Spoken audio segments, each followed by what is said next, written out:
Gracias. Buenas noches.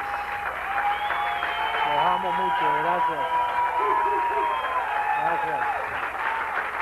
Pueden tomar asiento. Gracias. Un saludo para ustedes. Recibo que hoy entramos en otra gloria. Sí, con el tema que tenemos. Es un tema muy interesante y bien claro de entender que es así, como lo vamos a presentar. Bueno, pero vamos para el tema porque el tiempo está avanzando. Mira, un poquito adelantadito el tiempo. Y hoy tenemos un mensaje. El título del mensaje es La cabeza de la iglesia. Vamos a buscarle rapidito el libro histórico de Juan para ir rapidito a Juan capítulo 14, verso 18, primeramente. Juan, libro histórico, no evangelio, como le llama el sistema religioso. Esto es un libro histórico de los días de Jesús, en los días de su carne. No es nuevo pacto porque Jesús no había muerto cuando se escribió, por eso es que lo llamo histórico.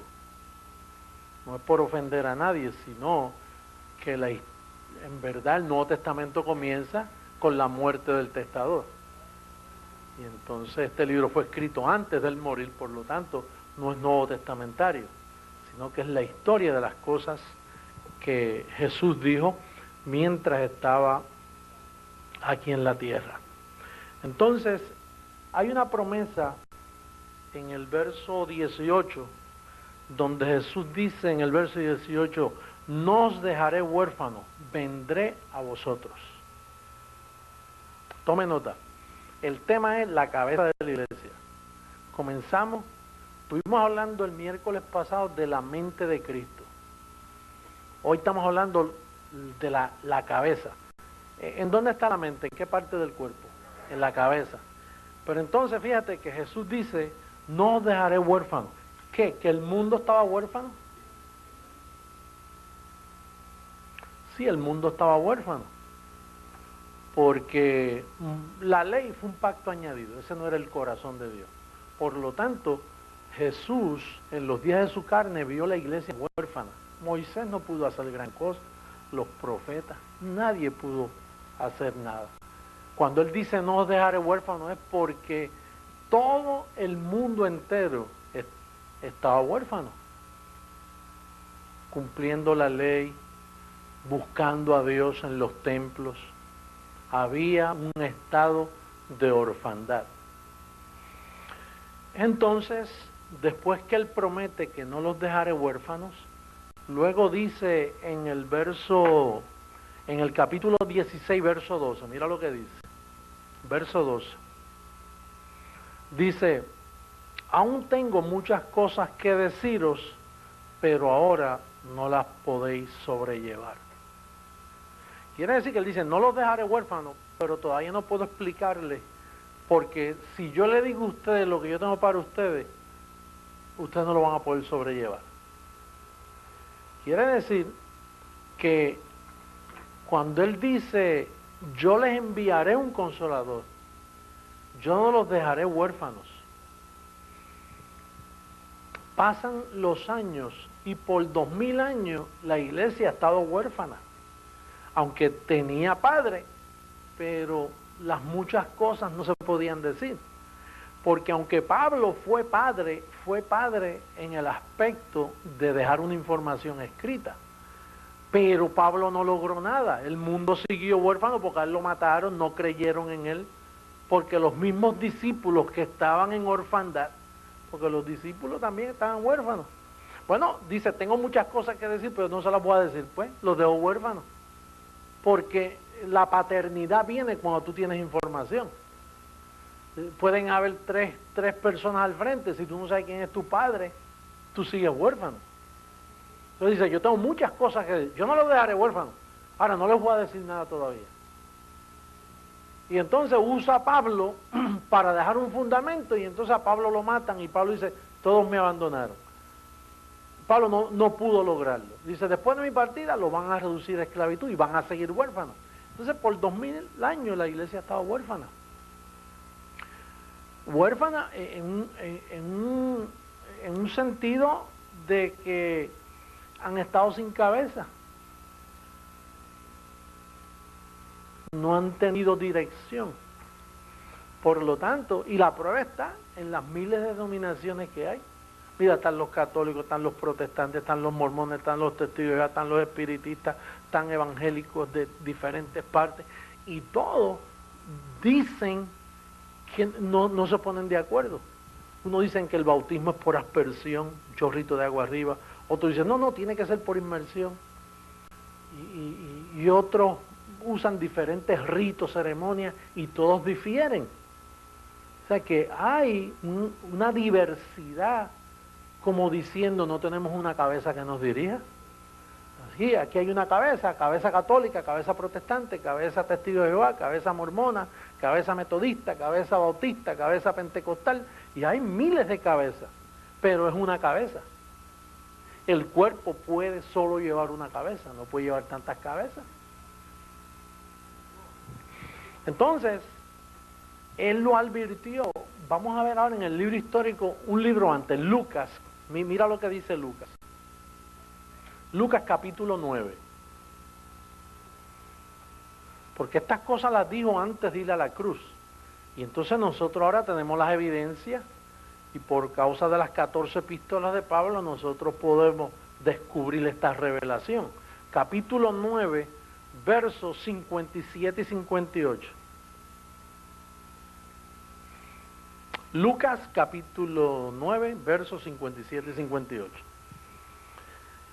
Yendo ellos, ahí estamos todos, ¿sí? Puede mirar la pizarra electrónica si no tiene Biblia. Dice, yendo ellos, uno le dijo en el camino, Señor, te seguiré a donde quiera que vayas. Y le dijo Jesús, las zorras tienen guarida y las aves de los cielos nidos, mas el Hijo del Hombre no tiene donde recostar la cabeza. Como quien dice, este hombre dice, mira, yo te voy a seguir donde quiera que tú vayas. Jesús le dijo, no hables sandeces, porque tú no tienes, todavía yo no he revelado mi cabeza, tú estás en un estado de orfandad. ¿Cómo tú me vas a prometer a mí que tú me vas a seguir? Si tú no tienes provisión para seguirme. Fíjate, le dice, mira, yo te seguiré donde tú quieres. Mira con lo que le sale, dice, mira, la zorra, las aves de los cielos. Ahora, el Hijo del Hombre no tiene donde recostar su cabeza. Y tú estarás pensando, pastor, es que él era muy pobrecito, no tenía con dónde comprar una almohada. ¿Qué? ¿Que necesitaba una almohada? No, pero si él tenía tesorero y Judas robaba y sobraba para las demás cosas, ¿cómo no va a poder comprar una almohada? O un colchón o algo donde recostar la cabeza. No estaba hablando de eso. Él no tenía dónde recostar su mente. Él no tenía dónde ubicar el pacto todavía. Sí, la mente de Cristo, estuvimos hablando de la mente de Cristo la semana pasada, y entonces le dice, mira, hasta que yo no encuentre un hombre que yo le dé directrices, tú no puedes decir, me vas a seguir, porque vas a seguir a Jesús de Nazaret. Te vas a turbar, como está todo el mundo. Mira, Moisés está turbado, todo el mundo está turbado. Las religiones todas, mira, todas difieren. Por eso es que no nos soportan a nosotros. Porque ellos nos oyen a nosotros y dicen, ¿y qué es eso? Tú no ves que ellos están tan distanciados, están tan huérfanos, que cuando llega este ministerio ellos no saben discernir. Entonces Jesús dice, mira, el Hijo del Hombre no tiene donde recostar su cabeza. No la pudo recostar en los apóstoles, porque ¿qué voy a recostarle yo en entonces, hombre? Imagínate, me le van a predicar el judaísmo a los gentiles. No puedo recostarla. Tengo que buscarme un hombre donde voy a recostar mi cabeza brevemente. La voy a recostar en Pablo. Y por eso fue que Pablo dice, mas nosotros tenemos la mente de Cristo. Por primera vez. Por eso Jesús en los días de su carne dijo, no llaméis padre a nadie. En los días de su carne, no llames a nadie padre. Porque para tú llamar padre, tú identificas, sales de orfandad. Entonces, nadie podía llamar padre a nadie. Ahora, cuando aparece Pablo, Pablo dice, yo fui padre para vosotros y ustedes hijos para mí. Porque Pablo trajo donde primera vez Jesucristo recostó su cabeza. No era una almohada, Oye esto claro, bendecido que me escuchas por telegracia. Quiero apelar a tu limpio entendimiento. Quiero salvarte. Que entiendas, por favor. Porque no estamos hablando de que él estaba buscando una almohada. Yo siempre me digo, ¿y por qué no tiene donde recostar su cabeza? Aunque sea en un pesebre, tú recuestas tu cabeza. O donde quiera. Él tenía que dormir porque él era totalmente humano, él tenía que dormir. Pero entonces uno decía, recostar su cabeza. ¿Qué? Que no tiene almohada. Es que no tenía donde poner la sabiduría predestinada. Y finalmente, pues le encontró en Pablo. Pero eso se quedó allí, se quedó escrito sin revelación, porque como esto era para las naciones, pues entonces se quedó en stand-by, como nosotros decimos. Entonces, la cabeza dejó una información en Pablo, pero volvió 2000 años el mundo en orfandad y Cristo no tenía donde recostar su cabeza. Venía para un pueblo y ese pueblo donde él ha recostado su cabeza es en este ministerio. Por segunda vez él encontró una buena almohada y recostó su cabeza.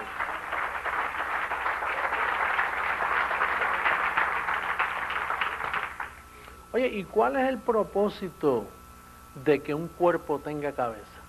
Efesios capítulo 4, verso 15, por favor. Rapidito ahora.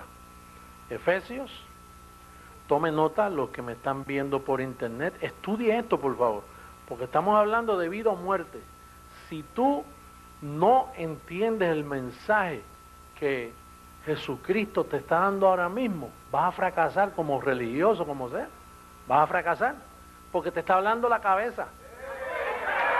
La cabeza.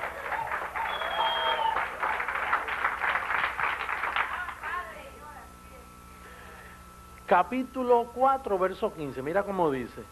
Dice, sino que siguiendo la verdad en amor, crezcamos en todo en aquel que es la cabeza, esto es Cristo, de quien todo el cuerpo bien concertado y unido entre sí por todas las coyunturas que se ayudan mutuamente, según la actividad propia de cada miembro, recibe su crecimiento para ir edificándose en amor. Por primera vez en la historia encontramos un ministerio que tiene una cabeza y se nutre y se ayuda y creemos todos igualmente, la unidad del Espíritu ha logrado llegar. Tú no me digas a mí que la Iglesia Católica tiene cabeza, porque si tiene una cabeza la tiene bien enferma. Tú no me digas que los protestantes y evangélicos tienen cabeza. ¿Y por qué difieren tanto si tienen una cabeza?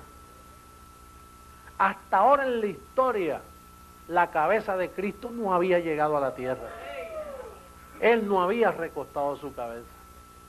Porque si hay un cuerpo y una cabeza, el cuerpo y la cabeza van unidos y se ayudan mutuamente, creciendo en amor. Porque esto es un ministerio de amor. El mero hecho de que no te conozcamos según la carne, mira, es la expresión de amor más grande que puede recibir una persona.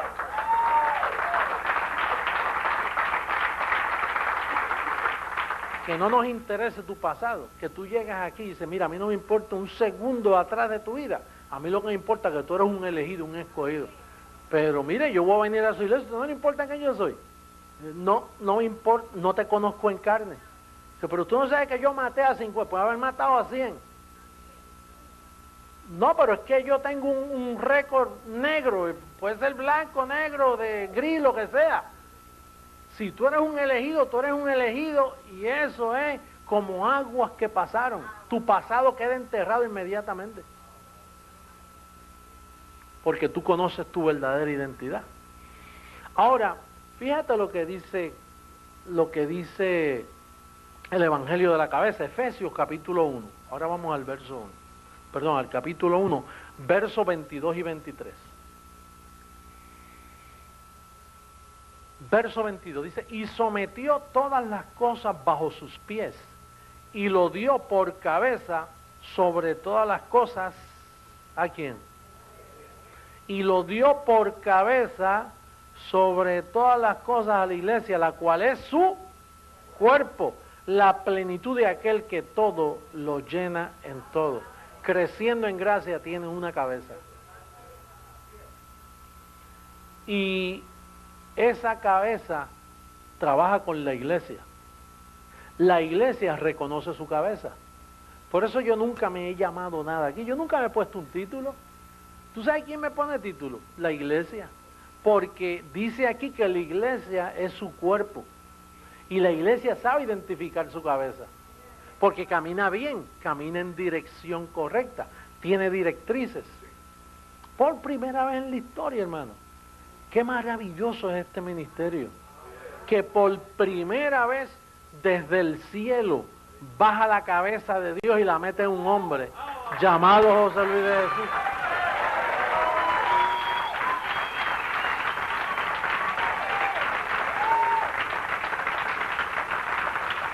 Primera carta a los Corintios, capítulo 2. Vamos a ver lo que hace la cabeza. Cuando él recuesta la cabeza, mira cómo habla el apóstol Pablo en el capítulo 2 de primera carta a la iglesia de los Corintios, en el verso 6. Dice, sin embargo, hablamos sabiduría entre los que han alcanzado madurez. Y sabiduría no de este siglo, ni de los príncipes de este siglo que perecen, mas hablamos sabiduría de Dios en misterio. La sabiduría oculta, ahí es donde él recostó su cabeza. La sabiduría oculta, la cual Dios predestinó antes de los siglos para nuestra gloria. Por eso dijo, no los dejaré huérfanos. No los voy a dejar huérfanos, les voy a dar la información. Y es la sabiduría oculta, la que Dios predestinó antes de los siglos para nuestra gloria. La que ninguno de los príncipes de este siglo conoció, porque si lo hubieran conocido, nunca habrían crucificado al Señor de gloria. Antes bien, como está escrito, cosas que ojo no vio, ni oído oyó, ni han subido a la mente del hombre, al corazón del hombre, son las que Dios ha preparado para los que le aman. Pero Dios nos las reveló a nosotros. ¿Por quién? ¿Por quién? Usted ve espíritu con E mayúscula ahí. Dios nos las reveló por el Espíritu, porque el Espíritu todo lo escudriña, aún lo profundo de Dios. Entonces, hablando del Espíritu del hombre, dice, porque ¿quién de los hombres sabe las cosas del hombre sino el Espíritu con E minúscula? Sino el Espíritu del hombre que está en él, así tampoco nadie conoció las cosas de Dios, sino el Espíritu de Dios. Y donde está el Espíritu de Dios, ahí hay libertad. Aquí está el Espíritu de Dios.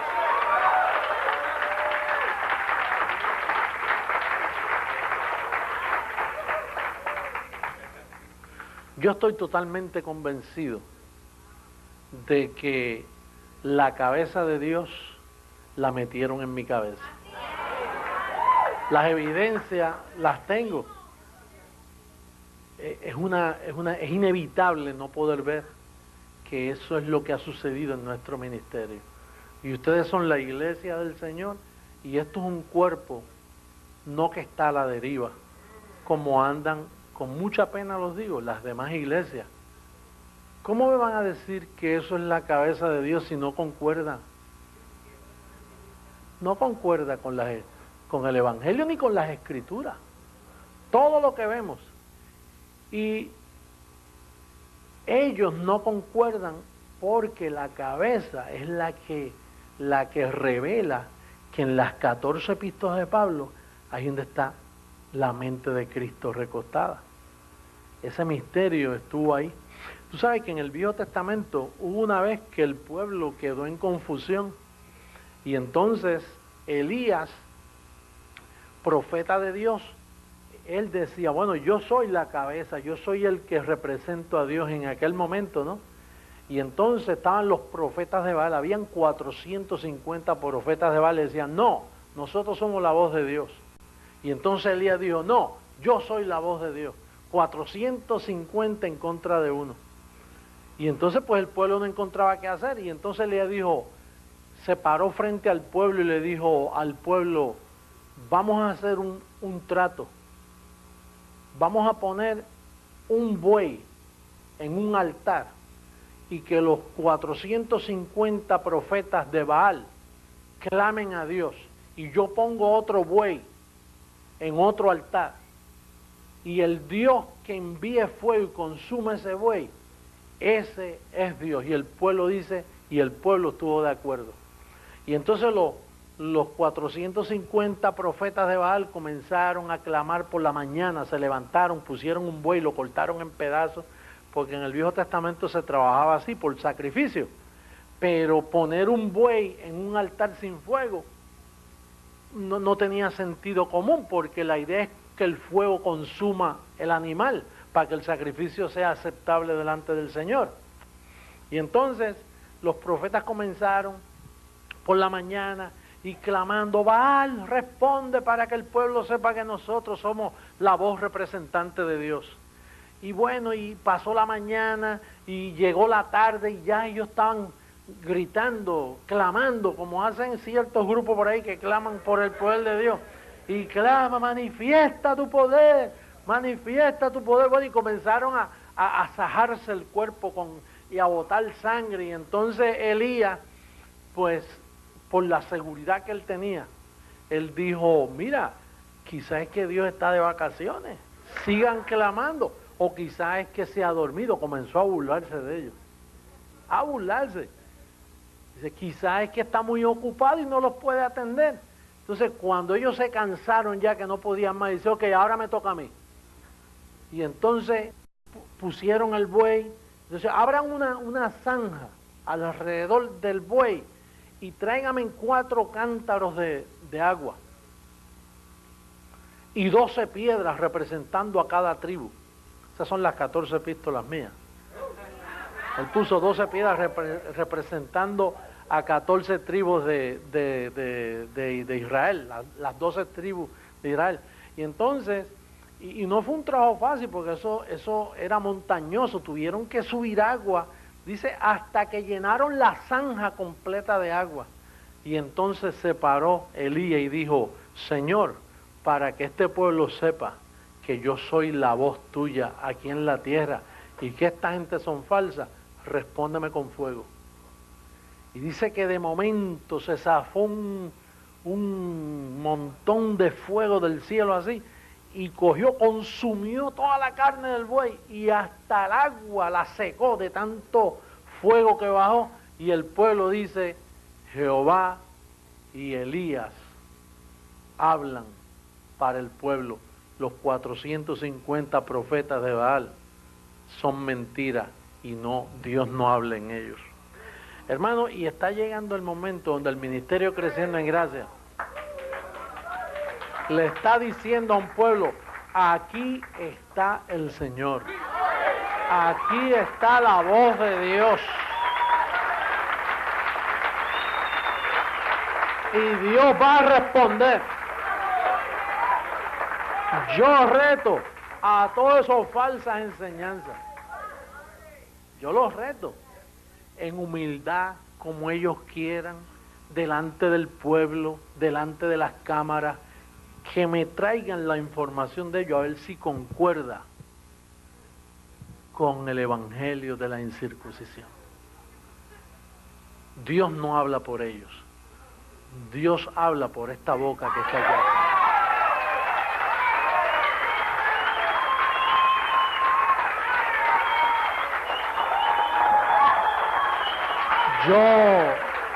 Yo declaro hoy,